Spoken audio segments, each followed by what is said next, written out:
ஓம் சரவணபவ. எல்லோரும் நலமாக இருக்க வேண்டும் என்று என் அப்பன் முருகப்பெருமானிடம் நான் மனதார வேண்டிக் கொள்கிறேன். இந்த பதிவில் நாம் தமிழ் கடவுளான முருகப்பெருமானுக்கு தேய்பிறை சஷ்டி விரதம் எப்படி இருக்க வேண்டும், அப்படி விரதம் இருப்பதால் என்னென்ன பலன் கிடைக்கும் என்பதை பற்றி பார்க்கலாம்.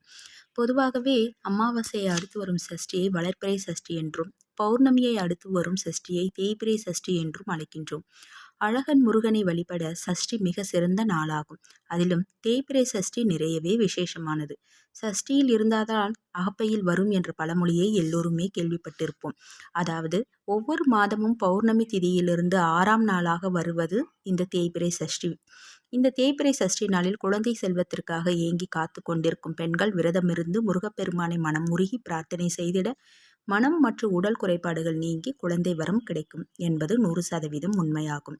எந்த வினை ஆனாலும் கந்தன் அருள் இருந்தால் வந்த வழி ஓடும். அத்தகைய சிறப்பு வாய்ந்த நம் தமிழ் கடவுளான முருகப்பெருமானை நினைத்து தேய்பிறை சஷ்டி விரதம் எப்படி கடைபிடிக்க வேண்டும் என்பதை பற்றி இப்பதிவில் பார்ப்போம்.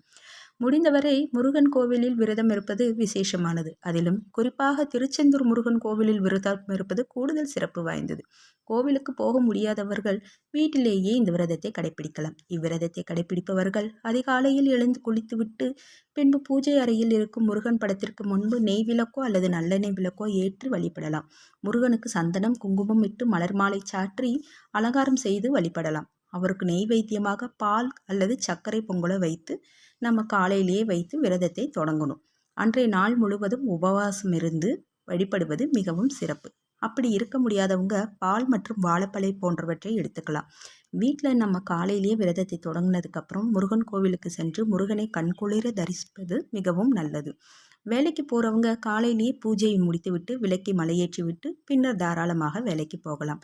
வீட்டிலேயே இருக்கிறவங்க விரதம் முடியும் வரை முருகனுக்கு விளக்கேற்றி வைப்பது மிகவும் நல்லது.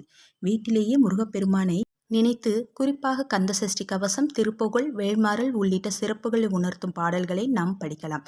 படிக்க முடியாதவங்க அதை காதுகளாக கேட்கலாம். குழந்தை வரம் வேண்டி விரதம் இருக்கிறவங்க விரதத்தின் போது சொல்ல வேண்டிய திருப்புகழை பாராயணம் செய்தால்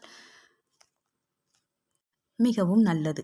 மீண்டும் மாலையில் 6 மணி போல பாலோ அல்லது பழமோ வைத்து பூஜை செய்து இவ்விரதத்தை நாம் முடித்து கொள்ளலாம். கூப்பிட்ட குரலுக்கு ஓடோடி வரும் அழகன் முருகன் நம் பிரச்சனைகள் எதுவாக இருந்தாலும் அத்தனையும் தவிடு பொடியாக்கி விடுவார். நீண்ட நாள் நோய்களால் பாதிக்கப்பட்டவர்கள் இவ்விரதத்தை தொடர்ந்து மேற்கொள்வதன் மூலம் அந்நோயானது படிப்படியாக குறையும். மேலும் நீடித்த செல்வமும் வெற்றி யோகமும் உண்டாகும். முழு மனதுடன் முருகனை அனுஷ்டிக்க வேண்டும். இந்த முறையில் தொடர்ந்து விரதம் இருந்திட முருகப்பெருமானின் அருள் நிச்சயம் கிடைக்கும். ஓம் சரவணபவ.